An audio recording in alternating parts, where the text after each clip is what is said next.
Hi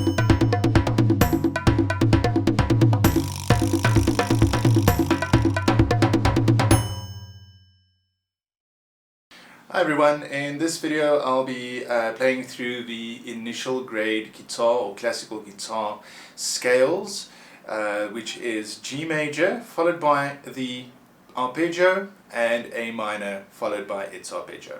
So the first one we're going to have a look at is the G major scale followed by its arpeggio.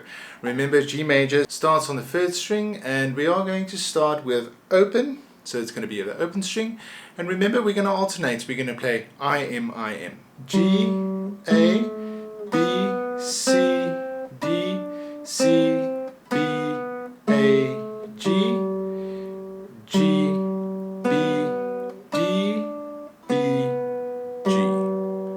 So remember, each finger has its own frets. We need to play with those fingers. So don't deviate with your fingers. Keep each finger, first fret, second finger, second fret, third finger, third fret, to get the scale nice and smooth and legato.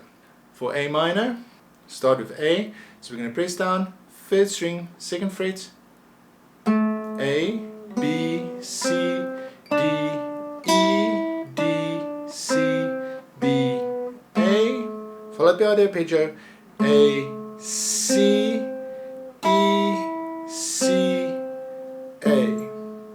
So there we're going to have to press down A, we're going to press down C, which is first fret, second string, E is open, followed by C again, followed by A. And those are the scales for the initial grade guitar of Trinity College.